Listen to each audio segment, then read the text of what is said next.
할렐루야. 오늘도 하나님의 은혜와 하나님의 임재가 우리 가운데 함께 하시기를 축원합니다.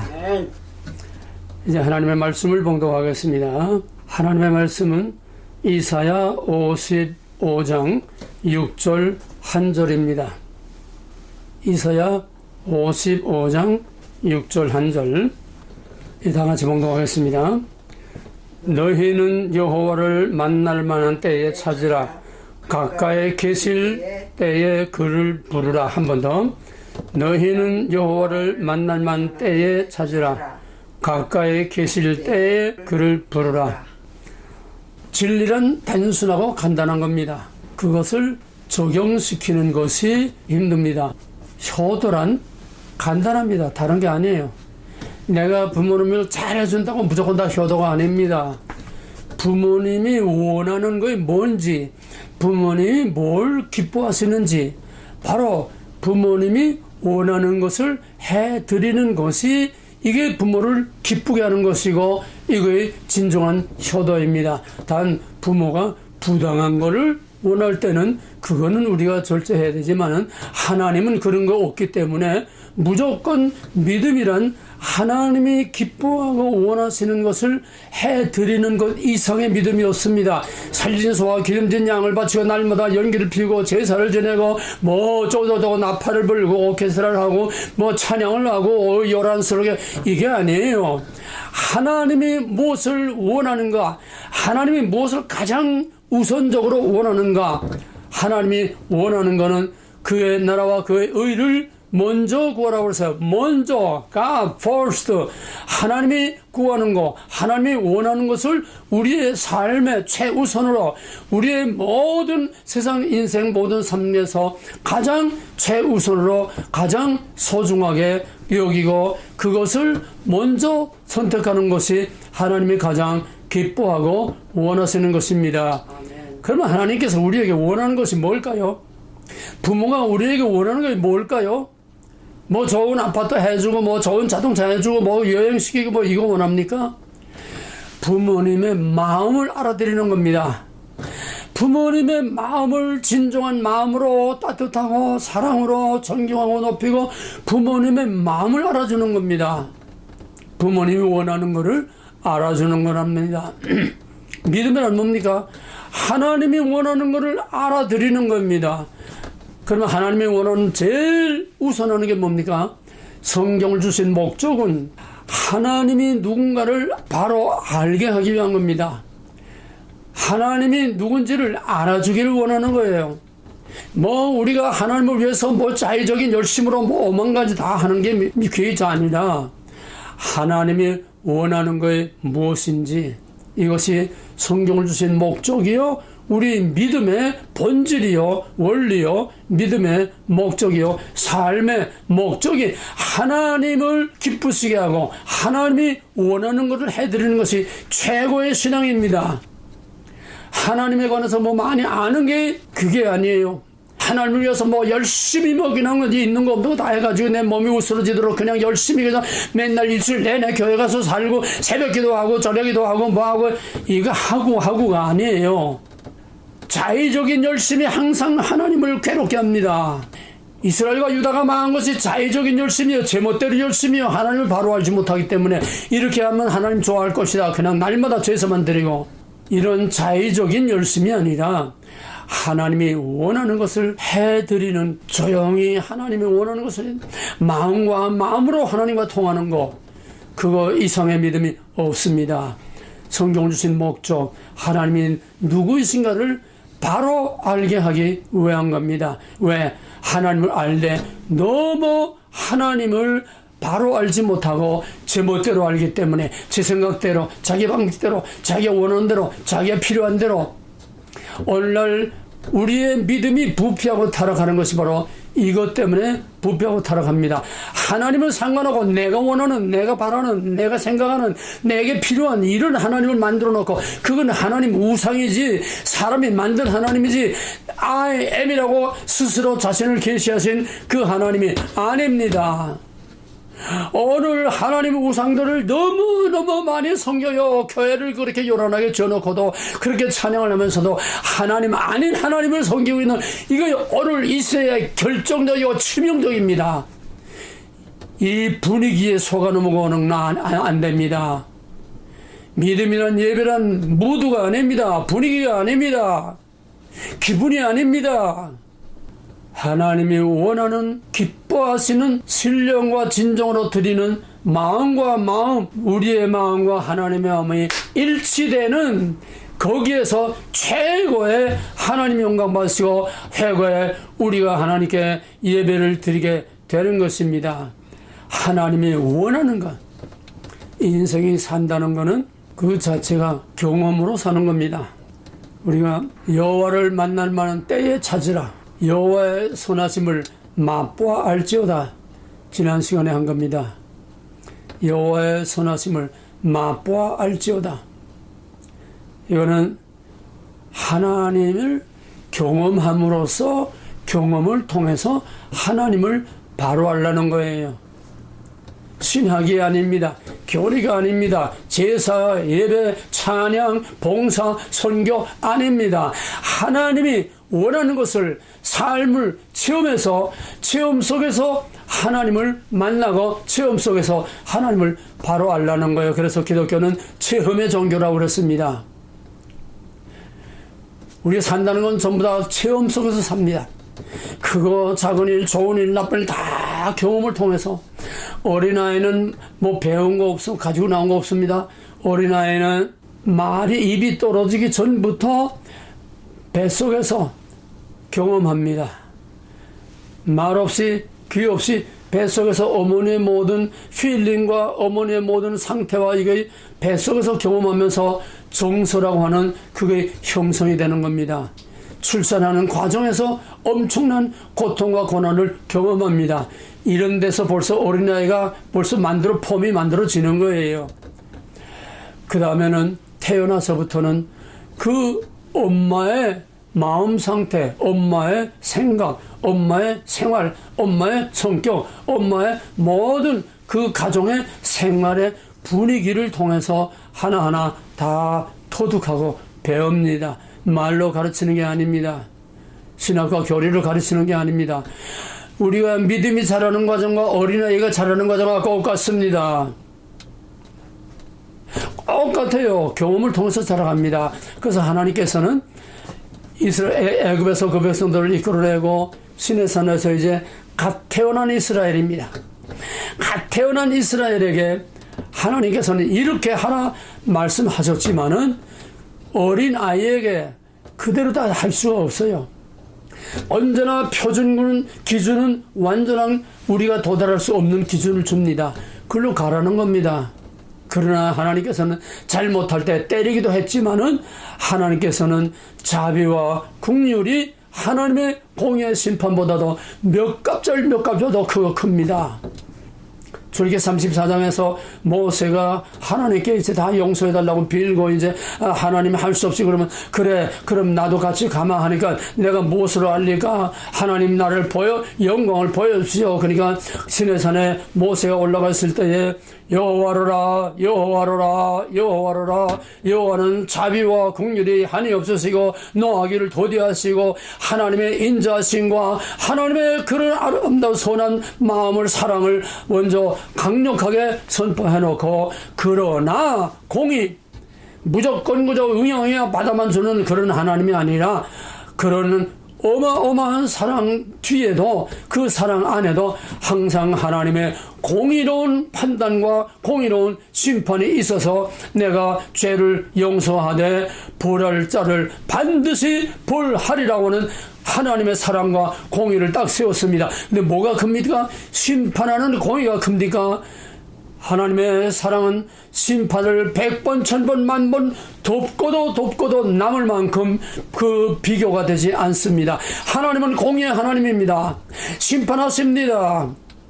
그러나 하나님의 본 마음은 심판에 있는 것이 아니라 심판을 통해서 더 큰 하나님의 은혜와 사랑을 깨달아 하나님의 품으로 이끌어 들이기 위한 것입니다. 그러므로 광야에서 40년 동안이나 이스라엘 전년 동안이나 엄청난 하나님의 심판을 받고 매를 받고 징계를 받았습니다. 그러나 그거보다 더 귀하고 큰 것은 그 아들을 내어줘서 완전히 죽이고 희생해서 그들의 죄를 다 대신 뒤집어쓰고 하나님이 그들의 죄를 다 뒤집어쓰고 우리를 용서하시고 우리를 하나님의 아들 딸로 받아주시는 심판과는 비교할 수 없는 어마어마한 하나님의 사랑 때문에 그 사랑을 하나님께서 잘 보존 유지하기 위해서 우리에게 적당한 심판을 주는 것입니다.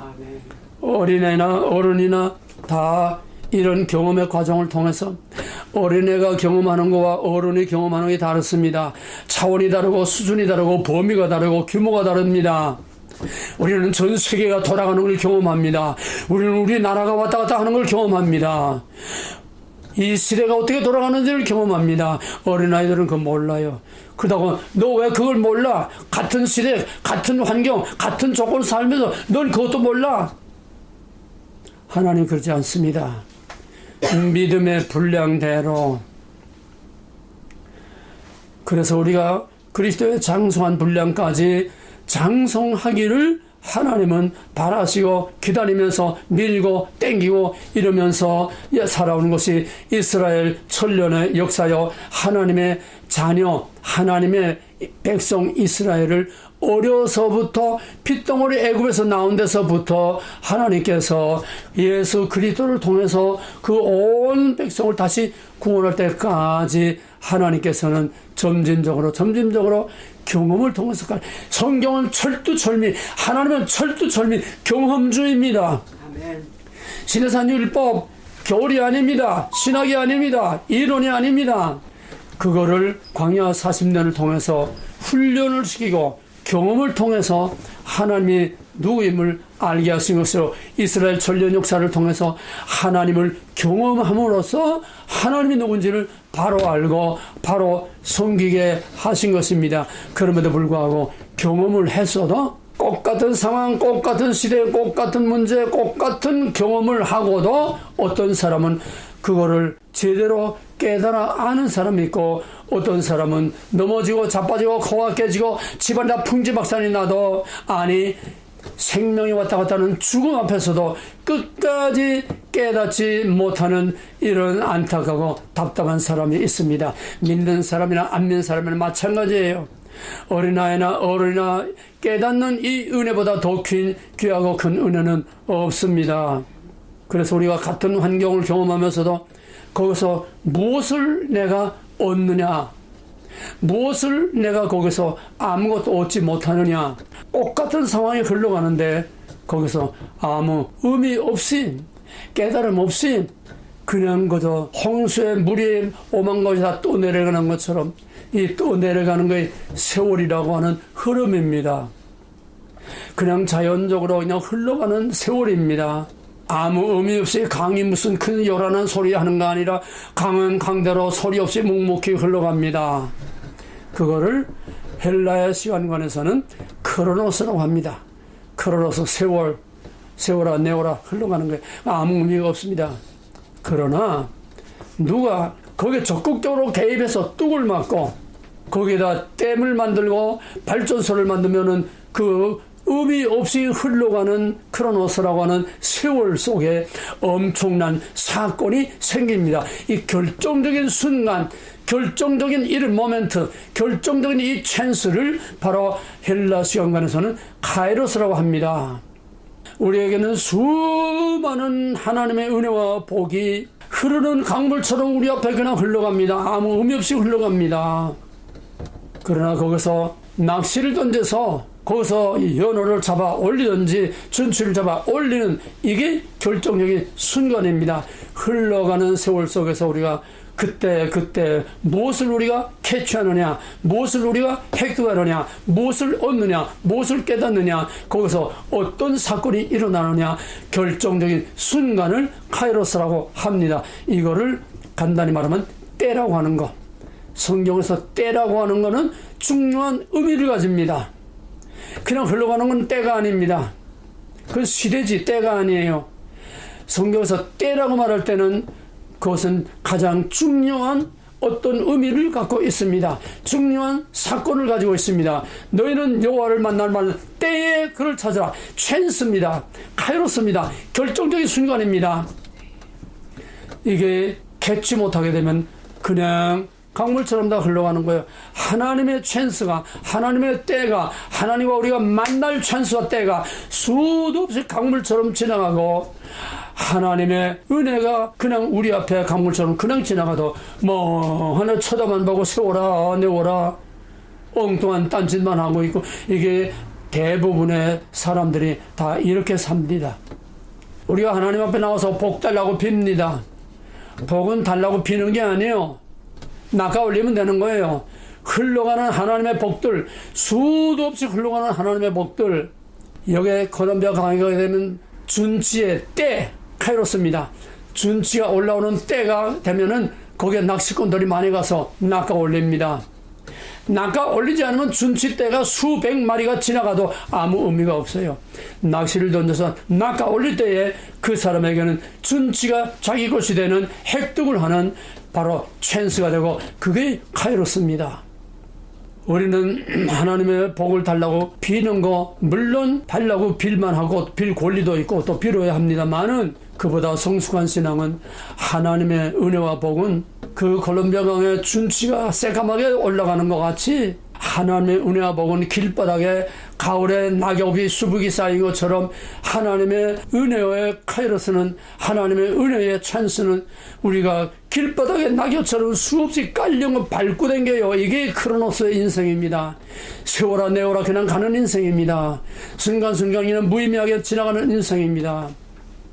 그러나 하나님의 복은 보물찾기가 아닙니다. 열심히 새벽에 가서 기도하고 금식하고 뭐 열심히 어떻게 해서 받는 게 아니에요. 깔려 있어요. 그거를 정확하게 캐치하면 되는 거예요. 낚시를 정확하게 던져 캐치하면 되는 거예요. 이걸 하지 않고 복 안 준다고 만날 그냥 여기 가서 빌고 저기 가서 빌고 여기 가서 끼우거리고 저기 가서 끼우거리고 여기 가서 머리 들이밀고 저기 가서 대가리 들이밀고 이런 미로란 짓을 하지 마세요. 신명기 30장 15절에서는 내가 복과 화를 내 앞에 두었으니 너는 내게 바짝 붙어서 나를 기쁘게 함으로써 복을 그냥 가져가라는 거예요. 깔려놨어요. 그러나 어린애들이 제 거 찾아 먹습니까? 데려다가 품에 안고 젖을 먹여야지요. 장성한 사람과 어린아이는 같을 수가 없습니다. 어린아이는 때가 되면은 젖을 먹이고, 때가 되면은 재우고, 때가 되면은 또 변을 받아내고, 어린아이는 다 케어를 해줘야 됩니다. 이런 어린 아이에게, 이런 어린 신자들에게 너는 왜 맨날 가서 하나님께 복만 비느냐, 이렇게 하라, 이렇게 살아라, 좀 수준 높고 차원 높은 신앙을 가져라, 그게 됩니까? 하나님은 우리에게 믿음의 분량대로 복을 주시고, 믿음의 분량대로 은사와 선물을 주시고 우리에게 은혜와 복을 주시는 겁니다. 로마서 12장에서도 은사도 믿음의 분량대로 주신다고 그랬어요. 믿음의 분량대로 행하라고 그랬어요. 하나님은 절대로 무리한 하나님이 아니고, 무리한 걸 요구한 것도 아니고, 무리하게 뭘 주는 것도 아닙니다. 하나님이 우리에게 주시는, 우리에게 필요한, 우리에게 감당할 만한 믿음을 주시고, 우리에게 시험도 고린도서 10장에서 감당할 만한 시험을 주신다고 그랬어요. 이 믿음의 무리가 가해질 때 항상 사건이 일어나고 문제가 막 생기는 거예요. 순조로워야 됩니다. 하나님의 은혜의 흐름과 같이 가면서 믿음의 분량대로 거기에 적응하고 가는 것입니다. 하나님의 은혜는 항상 무의미하게 흘러가는 세월 속에서, 무의미하게 들리는 모든 설교, 한쪽 귀로 두고 한쪽 귀로 다 나가는 그런 설교 중에서, 무의미하게 지나가는 예배 속에서, 무의미하게 지나가는 우리의 삶 속에서 하나님을 만날 결정적인 순간, 수많은 카이로스들이 그 말씀 속에, 설교 속에, 가르침 속에, 하나님의 말씀을 읽는 속에, 찬송하는 속에 수많은 하나님의 결정적인 카이로스들이 거기에 그냥 막 무대기로 지나가는데, 우리는 그거를 모르고 찬송 한 장 불러도 뭐가 남는 게 하나가 없어요. 찬송을 몇 개를 부르다가 거기서 내가 내 마음에 와서 부딪히는 스파크가 일어나는 게 없어요. 그냥 그저 노래로 그냥 부르는 입니다. 부르니까 부르는 거예요. 이게 다 크로노스로 흘러가는 강물에 썩은 물들 장마철에 흘러가는 거다 똑같습니다. 여호와를 만날만 때에 찾으라. 때가 있습니다. 회개할 때가 있습니다. 기도할 때가 있습니다. 기도할 때가 지나면 하나님께서 내게 기도하지 말라. 금지되는 기도가 있습니다. 이 백성을 위해서 너는 기도하지 말라. 예레미야에게 기도하지 말라고 그랬어요. 하나님 말씀은 언제나 들을 수 있는 줄 압니까? 듣고 깨달을 수 있는 때가 있어요. 하나님께서 그 때가 지나면 귀를 다 닫아버려요. 마음을 둔하게 버려요. 영의 문을 닫아버려요. 하나님의 그 하나님과 우리 사이를 시커먼 구름으로 막아버려요. 보아도 소경이요 들어도 귀모은 이게 마지막 때, 이게 오늘과 같은 이 마지막 때에 당하는 우리 시대의 가장 심각한 문제입니다. 그럼에도 불구하고 하나님께서 택하신 자들에게는 들을 귀와 들을 마음을 주십니다. 예수님께서도 듣는 귀와 보는 눈이 복이 있도다 그랬습니다. 이거 하나님이 주셔야지 우리 마음대로 되는 게 아닙니다. 하나님께서 우리에게 때를 주었을 때는, 찬스를 주었을 때는 이때는 우리 책임입니다. 찾아먹고 걷어먹고 하나님과 만나는 스파크가 일어나는 하나님의 선하심을 맛보할 수 있는 이런 거는 하나님의 때에는 우리가 해야 됩니다. 우리가 겪지 못하고 우리가 하나님 만나지 못하고 우리가 그 찬스를 얻지 못하면은 그냥 세월아 내어라 다 흘러갑니다. 여러분 교회 가서 예배드리는 앉아 1시간 2시간 다 흘러 지나가는 겁니다. 남은 뭐 남는 게 있어요?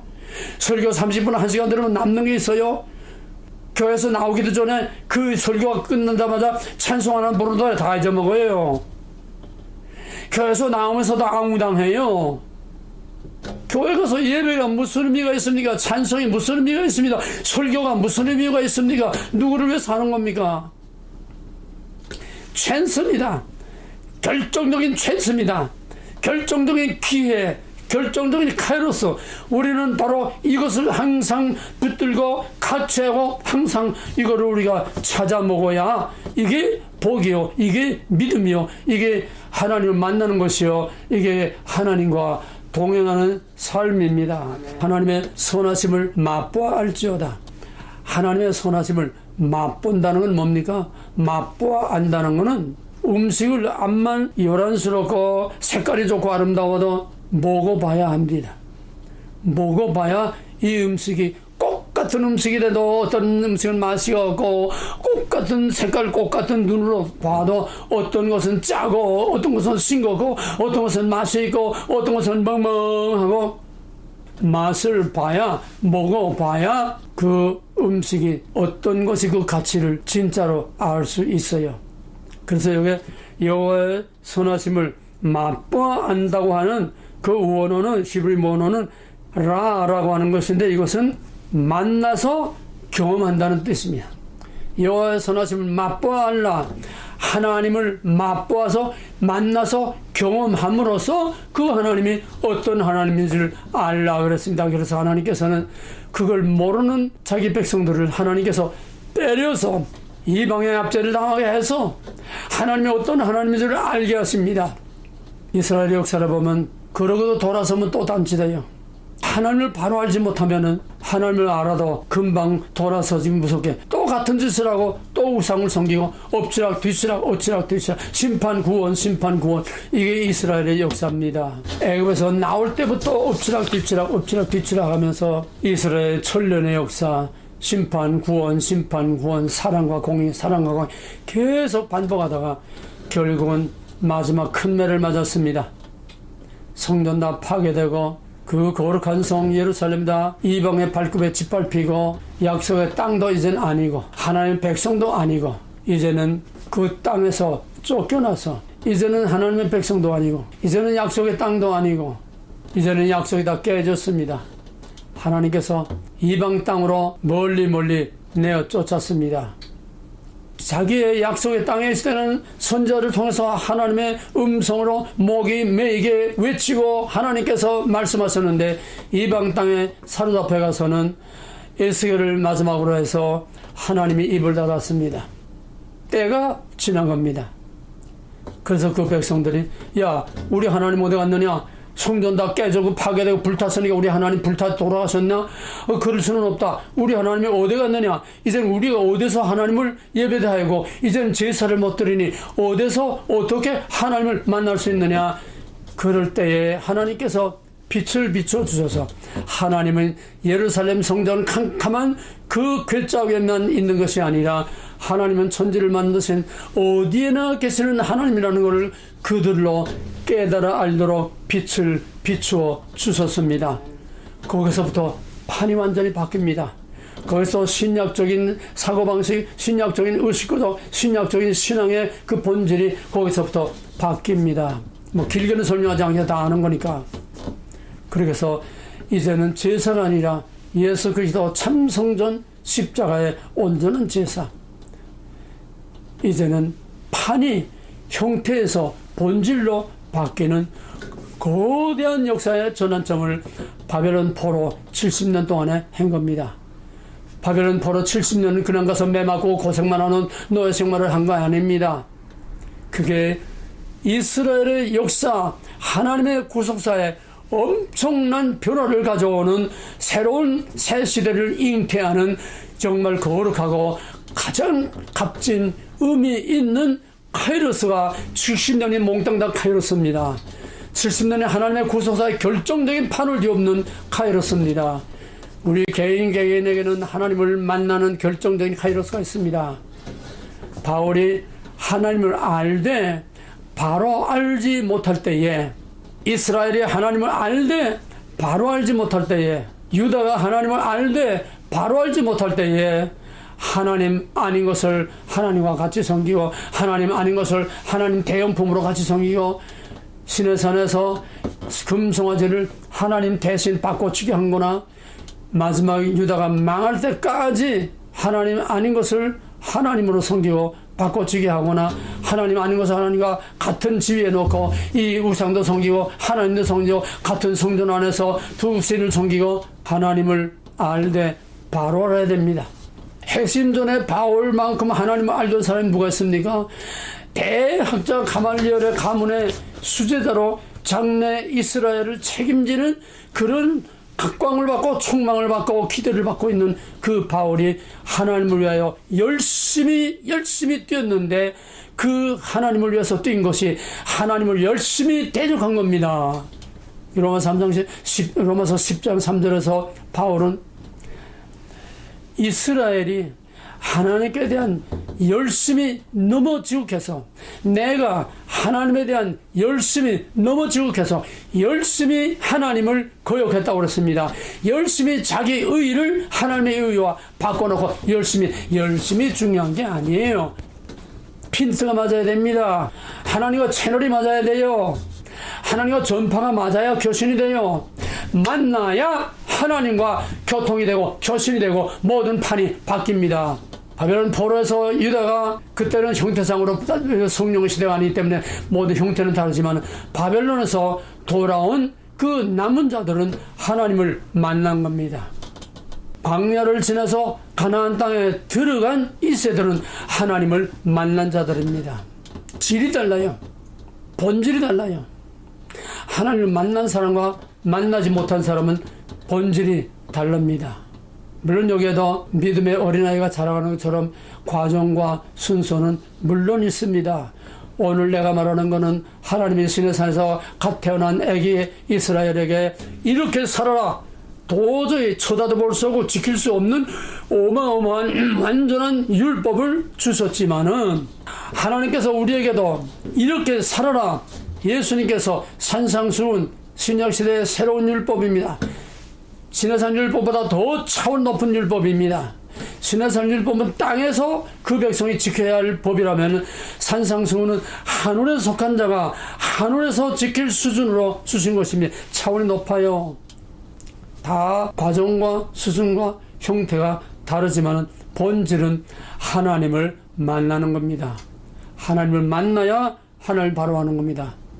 하룻강아지 범선전 모른다고 날뛰던 바울이 탐욕석에서 예수님을 만나니까 주여 당신은 이시옵니까?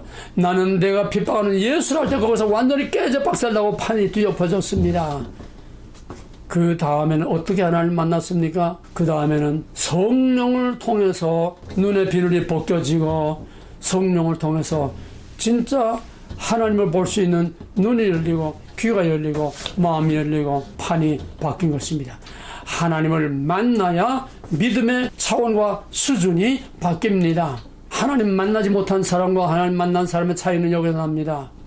하나님을 만난 진짜 신령한 영적인 체험이 있는 사람과 아직 만나지 못한 사람 차이는 유리 거울 사이에 두고 대화하는 거하고 얼굴을 마주 대하고 대화하는 것 같아요. 요즘은 어디 가나 마스크를 쓰고 말을 하기 때문에 나같이 귀가 좀 어둔한 사람들은 말을 알아들을 수가 없어요. 마스크를 쓰고 말하니까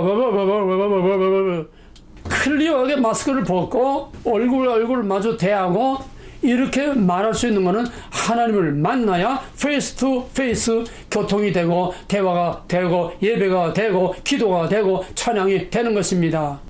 순간순간에요. 같은 찬송가 부르면서 여기로 왔다 저로 왔다 깜빡했다 만나다 얼마나 우리의 생각이 막 흔들리고 왔다 갔다 하는지 모릅니다. 하나님의 카이로스는 순간 그때 그 카이로스를 계속 붙들고 나가는 게 하나님과 동행하는 삶이요 하나님과 동거하는 삶입니다. 우리에게는 이러한 찬스들이 수없이 많지만은 하나님을 만나지 못해서 교회 가서 예배드려도 뭔가 마음이 시원하지 않고 뭔가 풀리지 않고 뭔가 답답하고 하나님을 만나야 됩니다. 하나님을 만난다는 건 뭡니까? 여호와의 선하심을 맛보아 한다는 것이 하나님을 만나서 경험함으로써 하나님을 알라는 그 말입니다.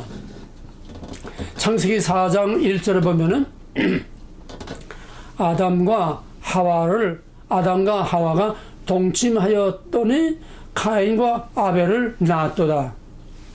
여기 아담이 하와와 동침했다는 그게 우리에게 좀 듣기 좋게 이렇게 변화시킨 거죠. 길게는 설명 못합니다. 그 말의 원어의 뜻은 야다라는 것은 경험하고 체험해서 안다는 유대인들은 머리로 지식으로 말로 귀로 못해서 교실로 배운 걸 지식으로 알지 않습니다. 경험한 것만을 진짜 아는 거로 인정을 합니다. 그럼 아담이 하와와 원어에는 아담이 하와를 알았더니 가인과 아벨을 낳았다. 이게 만남입니다. 이걸 좀 너무 리얼하게 발표해가지고 아담이 하와와 섹스를 하였더니 가인과 아벨을 낳았더라. 이거를 하나님을 안다는 거로 옮겨 말하는데 너무 좀 야비하게 말해서 하나님과 섹스를 했다는 하나님 만나는 걸 하나님과 섹스를 했다고 이런 표현을 해서 지금 뭐 유튜브에서도 지금 난리치고 있어요. 엄밀히 말하면은 우리가 하나님을 안다는 거는 아담이 하와를 안 것처럼 우리가 하나님과 만나는 하나님과 관계를 갖고 하나님과 영적인 깊은 관계를 갖는 것이 진짜로 하나님을 아는 것입니다. 이런 차원에서 안다는 것을 여러분 이해하고 받아들이길 바랍니다. 여호와의 선하신 맛볼 하나님같이 살아봐. 이스라엘 역사들이 밀고 땡고 매마하다 또 해했다 또 찬송을 했다 또 터지고 하나님을 경험해서 아는 거예요. 진짜 아는 거예요.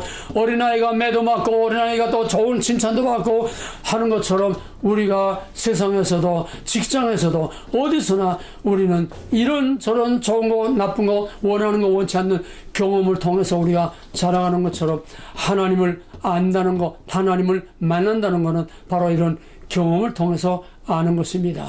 그러면 하나님을 어떻게 만나느냐? 이건 시간이 없어 길게 말 못합니다. 제일 중요한 하나님을 만나는 대전제는 겸손입니다. 회개와 겸손과 하나님을 전적으로 신뢰해야 됩니다. 회개가 선행되지 않고 하나님 만날 수 없습니다. 회개와 하나님 만나는 게 동시적인 사건일 수도 있고 하나님을 만났기 때문에 회개할 수도 있고 또 먼저 하나님 앞에 회개했기 때문에 이건 세 개는 같은 겁니다.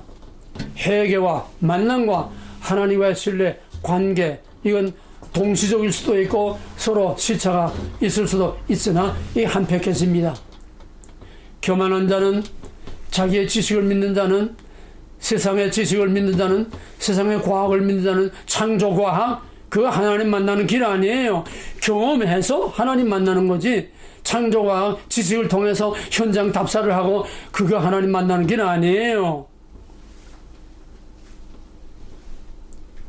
하나님을 만나는 대전제는 나는 죄인이라고 하는 참된 신앙 고백, 하나님의 도우심과 기억하심이 없이는 살 수 없는, 죽을 수밖에 없는 하나님의 역설적인 은혜와 사랑이라고 하는 이 하나님의 의를 인정하고 회개하고 하나님을 신뢰하고 하나님 앞에 겸손히 나는 죄인으로서이다 엎드릴 때에 하나님과의 만남의 사건이 일어나게 되는 것입니다. 그래서 우리는 하나님을 만난다는 게 창세기 4장 1절 야다 경험해서 아는 것. 그러면 아담이 하와와 동침하였더니, 아담이 성경에는 히브리 성경에도 알았더니, 영어 성경에도 아담 knew Eve 이렇게 되어 있어요. 아담이 하와를 알았더니 가인과 아벨을 낳았더라. 그러면 뭡니까? 우리가 하나님을 알았더니 뭐 어떻게 된 겁니까? 우리가 하나님과 만나서 그런 관계를 갖고 하나님과 나와 사이에 그런 관계가 되면은 이 창구가 하나님을 알았더니 하나님의 애를 낳았더라. 이게 만나는 거예요. 하나님의 애를 낳아야 돼요. 하나님의 만나면 하나님의 열매를 맺어야 돼요. 하나님과 선하심을 인자하심을 경험했으면은 그 경험한 그것을 우리가 성화의 열매로 만들어져야 돼요. 내 안에 새롭게 변화되고 하나님이 내 안에 중심에 임재해 계시고 내 삶 속에 하나님이 계시는 거룩한 열매가 맺어져야 되고 하나님의 자식이 나와야 되고 하나님의 생명이 거기서 나와야 이게 아담이 하와를 안 거고 우리가 하나님을 안 거고 이게 하나님을 만나서 아는 거예요. 이게 바로 여호와의 선하심을 맛보아 알라는 겁니다. 그 때가 지금이라는 거예요. 너희는 여호와를 만나는 때에 찾으라. 가까이 계실 때에 그를 부르라. 그게 언제입니까? 계시록 3장 20절 볼지어다 내가 문 밖에 서서 너를 두드리노니 내가 문을 열면 내가 들어가서 너와 함께 먹고 마시고 만나고, 그러나 문을 두들겨도 가까이 계셔도 노크를 해도 문을 안 열어주고 아가서 있는 것처럼 내가 발을 씻고 옷을 벗고 침대에 누웠으니 내가 어떻게 나가랴. 문을 사랑하는 자가 문을 두들려도 요리 핑계 저리 핑계 대다가 때가 지났어요. 카이로스의 찬스가 지났어요. 그때 어차 그러고선 문을 열고 나가보니까 이미 살아난 이는 간대하고 없어졌다는 겁니다. 그래 이 여자가 미쳐가지고 예루살렘 거리를 다니면서 여보시오 여보시오 내 사랑하는 그리를 만나지 못했습니까? 그를 보지 못했습니까? 저 미친년 좀 봐라. 이게 전 성경의 얘기입니다. 여호와를 만날 만한 때에 가까이 계실 때에 그를 부르라. 지금은 하나님을 만날 때입니다. 만나지 못하면 어떻게 됩니까? 제가 만든 하나님을 믿습니다. 제가 만든 진리와 교리를 만듭니다. 이게 오늘날 하나님 대신 대형품으로 바꿔치기 하는 겁니다. 하나님 만나지 못하는 것은 사람이 만든 신학, 사람이 해석해놓은 하나님, 사람이 생각하는 하나님을 믿게 됩니다. 진정으로 하나님과 영과 영이 통하는 신령과 진정으로 드리는 예배와 커뮤니케이션이 이루어질 수 없습니다. 형태만 남는다는 게 애식하는 신앙이 된다는 거예요. 그래서 하늘 만나지 못한 사람들은 기복주의, 번영신학, 행위신학, 윤리신학, 사회복음주의, 성경의 진리를, 성경의 복음을 이 세상을 잘 살게 하고 이 세상에 인간을 위하여 인간의 유토피아를 만든다고 하는 사회구원, 사회복음주의, 하나님의 복음을 철학으로 만들고 하나님의 복음을 어떤 인간의 신학으로 만들고 하나님의 복음을 이념으로 만들어서 오늘 교회들이 다 붉은 사상에 물들고 목사들이 붉은 사상에 물들어서 목사들이 북한의 돈을 퍼부어주고 북한을 찬양하는 이런들이 다 하나님 못 만나서 그런 거예요. 하나님을 몰라 그런 거예요. 한국과 같이 범선도 모르고 하나님 못 만나면 인본주의 될 수밖에 없습니다. 자기 주장대로 할 수밖에 없습니다. 하나님을 만나지 못하고는 순교할 수 없습니다. 하나님을 만나지 못하고는 하나님 바로 알 수 없고 하나님을 위해서 내 목숨을 바치고 순교할 수 없습니다. 하나님을 만나지 못하면 마지막 때에 감당할 수 없는 큰 환난과 고난이 올 때에 정면 돌파할 수 없습니다.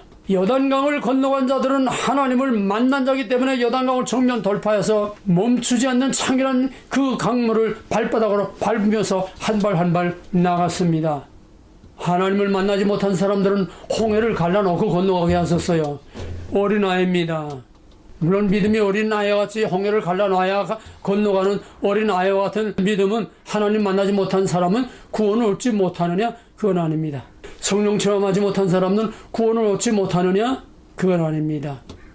어린아이는 어린아이대로, 장성한 자는 장성한 대로, 많은 것을 맡긴 자에게 많은 것을, 적게 맡긴 자에게 적게, 하나님의 은혜대로 하나님께서 우리에게 주시는 것이요, 그릇대로 주시는 것입니다. 그럼에도 불구하고 자기 수준에서 하나님이 거기에 와서 문 밖에서 놓고 하고, 야, 나 좀 만나자. 나 너 만나러 왔다. 나 너 만나고 싶다. 그런데도 여리 핑계 저리 핑계 대면서 하나님의 문을 열어주지 않고 만나지 않는, 이건 할 수 없어. 그냥 크로노스다 지나갑니다. 우리는 수많은 그런 하나님을 만난 찬스들이 그냥 강물처럼 무의미하게 다 지나갑니다. 사랑하는 여러분, 지금은 어디에서도 하나님을 만나기 어려운 때입니다. 왜? 인본주의가 하나님 대신하는 모든 세상에 호흡된 것들이 다 하나님을 가려서 하나님을 볼 수 없고 알 수 없고 만날 수 없게 된 시대입니다.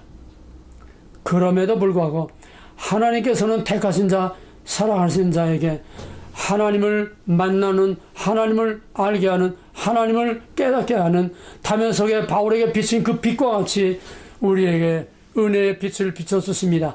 카이로스의 빛을 비춰주십니다. 성령의 빛을 비춰주십니다. 말씀의 빛을 비춰주셨습니다.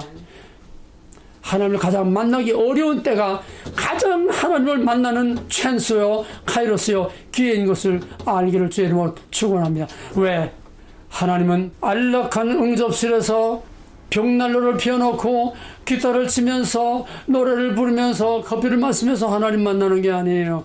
하나님은 거친 광야에서, 고난의 거친 광야에서, 환난의 불 속의 한복판에서 하나님을 만날 수 있게 되는 것입니다.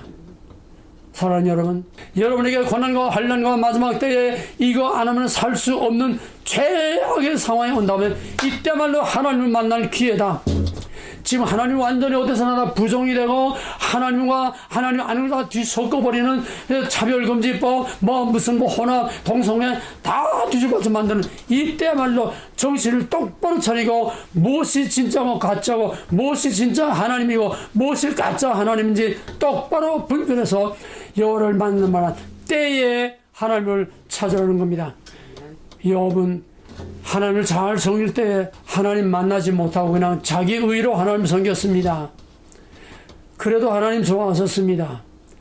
그러나 이제 욥이 장수한 분량이 됐을 때 하나님께서는 욥이 엄청난 고난을 통해서 하나님을 만났습니다. 역시 42장 5절, 내가 이제까지 여호와를 귀로만 들었었더니 이제 여호와를 내가 눈으로 보나이다. 욥기 42장 5절이 바로 욥의 하나님을 만난 결정적인 순간 카이로스였습니다. 여러분에게 어려움을 닥치되 여러분 낙심하고 좌절하지 마세요. 그것은 바로 하나님을 만날 때입니다. 하나님의 심판이 가까웠다는 것은 하나님의 구원이 가까운 것이고 하나님의 심판이 가까웠던 것은 하나님 만날 때라는 것을 하나님의 경고의 나팔, 하나님의 노크 소리로 들을 수 있기를 바랍니다. 지금이야말로 여호와를 만날 때입니다. 여호와께서 가까이 계실 때입니다. 이 때에 우리는 기회를 놓치지 말고 하나님을 만나기를 주님을 간절히 부탁하고 축원합니다. 다시 말합니다.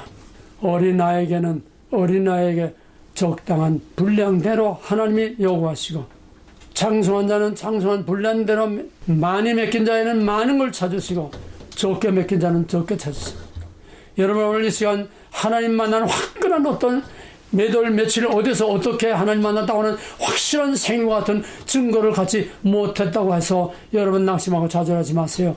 여러분의 믿음의 분량대로 하나님은 요구하시고 믿음의 분량대로 하나님 어린아이 포대기를 싸서 품에 안아주듯이 낙심하지만, 그러나 같은 값에 당황치 말하고 같은 값이면은 하나님을 만나고 신나고 정말 자신있게 힘차게 하나님 만날 수 있는 장수한 분량까지 성장하시길 바라고, 이걸 위해서 기도하시길 바라고, 마지막 우리가 환난을 정면 돌파하기 위해서 하나님의 전신갑주로 무장하기 위해서 하나님을 만나기 위해서 만나지 못한 사람들 더 힘써 기도하고 구하라고 그랬어요. 만날 만한 때 찾고 구하라고 그랬어요.